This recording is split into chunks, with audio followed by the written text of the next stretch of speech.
But my question is, if we knew that the man had a mental illness, would it not seem more feasible to say perhaps we need to add more resources to prevent people with mental illnesses from committing such crimes, to get them the help that they need, to put them into facilities that they may need to be put into, whatever the case may be, but address the mental illness piece of it? Because far too often, when you have people that don't look like us that commit crimes, before we ever even know anything about these people, as soon as we find out who they are, we declare that they are mentally ill.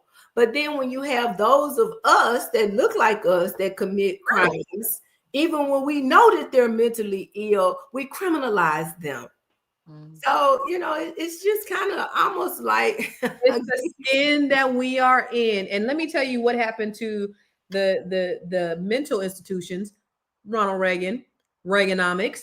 That's what happened. And Trump is just an extension of Reaganomics. But yeah, we are. I mean, if you think about the war on drugs that Tierra would have voted for, if we the war on drugs, it was a war when it was Black people. Now it is a public health crisis. Yes. It's always framed different when the skin tone is different, and that's the unfortunate part. But what do you say, Doctor Tierra? Yeah, come on, Dr. Let's Hollywood. go. Hey, we speaking that into Come on, existence. Dr. Hollywood. I'm gonna be honorary doctor. Doctor, give me honorary doctorate. But what do you say to that? To what Dr. Sabrina said? Where we're putting our resources.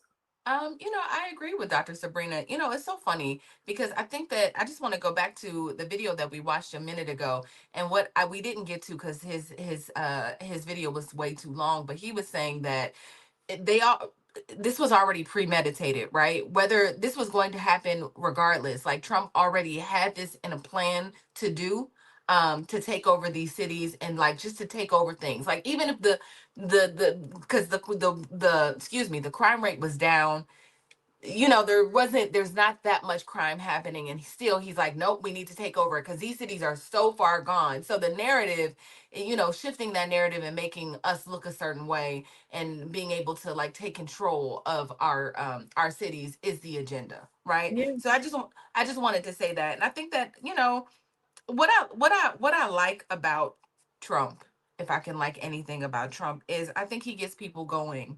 And I think that, the injustice of it all kind of makes us mad. We've been laying down and sleep for so Amen. long, lullabied by the Democrats and other people and all of that. But here's this man saying, I'm gonna take over, I'm gonna put the military in the middle of y'all communities. Now what? What y'all gonna do?